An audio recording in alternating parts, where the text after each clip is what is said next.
The Boys of Fall are ramping up to take the field all across Siouxland, and that includes over in northeast Nebraska with the Pierce Blue Jays. And joining us this week on Coach's Corner is Pierce head coach Darren Suxdorf. And I just want to thank you for taking some time and talking Pierce Blue Jay football with us, Coach. Hey, no problem. Thanks for having us. Absolutely. So let's go back to last season a little bit and touch on that. You guys finished with an 8-3 record. Your first season as Pierce's head coach. Kind of walk us through your biggest takeaways from last year. Yeah, I think we started a lot of new people from the previous year. So, and then with a new system, I think it took a little bit just to get familiar with it. And the biggest thing I took from it is how we improved tremendously from week one to, the quarterfinals of the playoffs. So I was very proud of how the guys bought in. It's not always easy. When you take over for a really good head coach and Mark Braman, probably one of the best in the state. And then having those boys trust me to get it done. So I appreciate all their trust they put in us. And then I think we did have a great season. It always sucks when you end the year with a loss, but I was very proud of how they grew throughout the whole season. Absolutely. And let's talk about kind of the returning talent that you're going to have on the field this season. Who are some of the key playmakers? Yeah, well, we graduated 11 starters on offense. So we got a lot of new faces, but we do have a lot of guys that played last year. Wyatt Asmus started kind of our tight end. He was a junior last year, going to be a senior this year. He's a very good tight end, good blocking tight end, and hopefully we can get him involved in the passing game a little bit more this year. So he's kind of the main return. He started quite a bit and rotated in on offense. And at the end of the year, we lost a strong tackle and Zimmerman. So Boston Krieger took over that role as a starter during the playoffs. So he has some starting experience in big games. So we're kind of relying on him to, maybe be one of those leaders. We had two guys that really worked in the offseason really hard and got themselves in, I think, a capable spot to earn some playing time this year, maybe even start, as Braden Swartz and Brecken Swartz, two twins that have really taken the weight room. They did not miss a summer attendance day at all. They made every winter off-season conditioning. So I'm excited to see them kind of maybe take some leadership roles in the offensive line too. So we got some people that have played a lot last year. We try to rotate a lot of guys in. So not that we're all new, but we do have some returning guys that played some a little bit last year. You touched on kind of the consistency and the effort shown throughout the offseason with the weight room and going to conditioning. Kind of walk me through the tone you guys have set with going to camps and being in the weight room this offseason.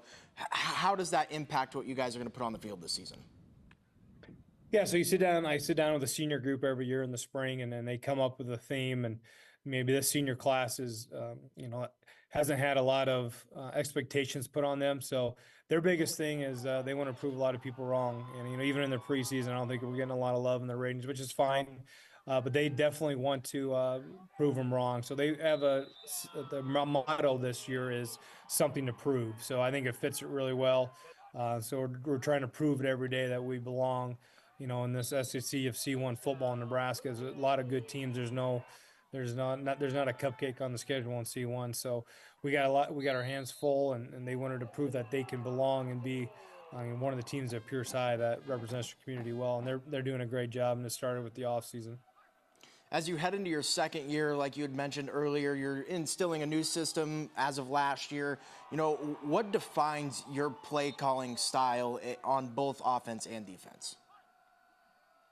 Yeah, Pierce has always had a great running game. That fits my philosophy. I've always been a run first guy. So, there's no secret. We're going to come and try to run the ball best we can, and hopefully we can hit you with some play actions when you're coming up. So I don't think that's a secret.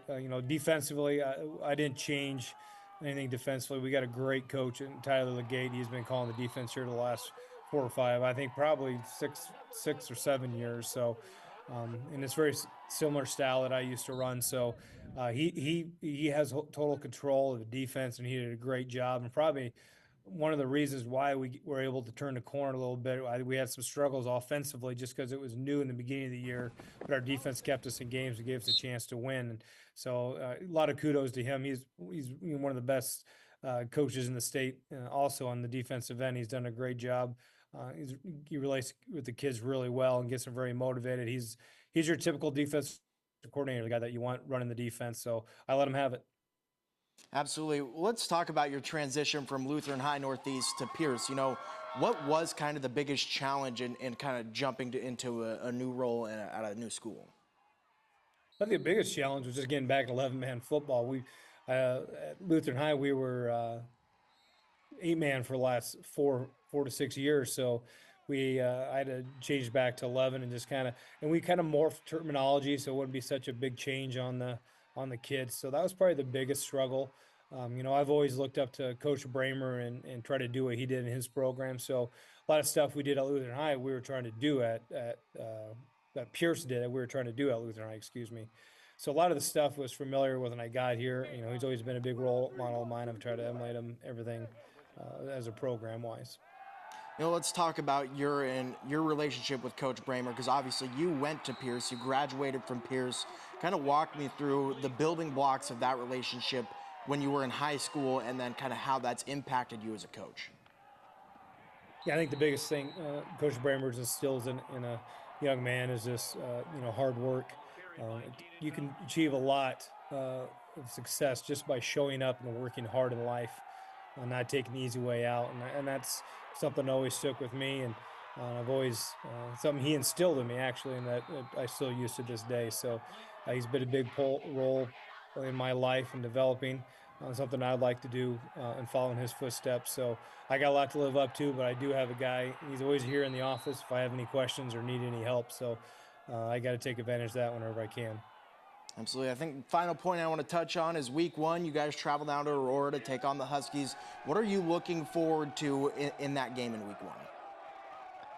Well, in a lot of coach speaks, you just want to make sure the penalties aren't too high that first game. You're on the road, so you don't have your home crowd. So the biggest thing is just kind of, live within us a little bit and really focus on taking care of the little things, the 5-yard penalties that kill drives, the execution on plays week one. They got a good experienced quarterback, so we got to be ready for that. And he's, I think everybody in the state I think he committed to Kearney here last week, maybe. So everyone kind of knows who he is, and we can't get wrapped up in that and how good he is. But we got to respect that. But we got to make sure we do what we do and not do somebody else's job. So really, the biggest thing I think on the road is really just be us and really take care of ourselves.